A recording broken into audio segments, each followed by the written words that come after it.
Chapter 10. When we returned to headquarters, we found all in readiness for crossing the mountains. After a day's rest and a change of porters and animals, we started on the second stage of our journey, this time actually to cross the Himalayas. The happenings of the next 20 days were of but passing interest. Emil talked to us on the realization of the Christ consciousness. He said, quote, "It is through the power of our own mind or thought action that we are able to bring forth or realize the Christ consciousness. Through the power or process of thought, we can transmute and evolve our bodies or our outer conditions and surroundings through recognition of this Christ consciousness within ourselves, so that we will never experience death, nor any change called death.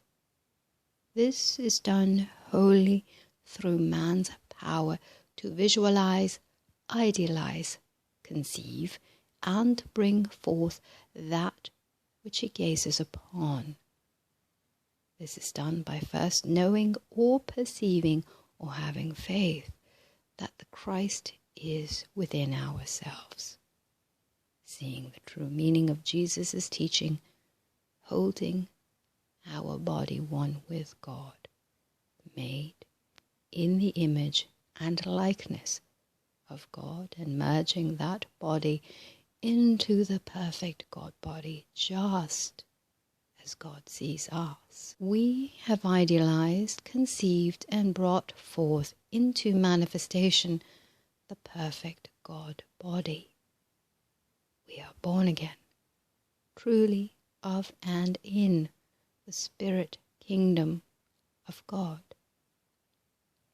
It is in this way that we can return all things to the universal mind substance from which they sprang, and bring them back or return them perfect into outer form or manifestation. Then, by holding them in their pure, spiritual, perfect state, the vibrations are lowered and the things we wish to create come forth in perfect form. In this way, we can take every false belief, every old condition, every sin, all of our past life. It does not matter what it has been, how good or seeming bad. It does not matter what mountain of false belief or doubt and unbelief or fear we or anyone else have erected about us or in our paths. And we can say to them all, I now return you to the great ocean of universal mind substance, from which all things come forth, and where all is perfection, and from which you sprang, there to be again resolved into the elements from which you were created. I now return you, or bring you back from that pure substance, as perfect and pure as God sees you, and hold you always in that absolute perfection.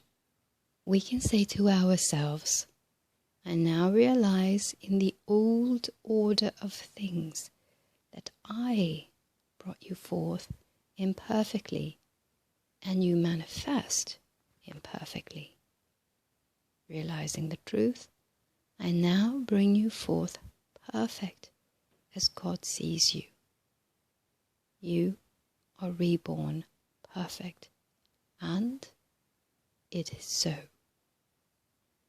We must realize that the inner alchemist, God within, has taken hold of this and has transmuted, refined, and perfected that which seemed imperfect, that which we brought forth and are now returning.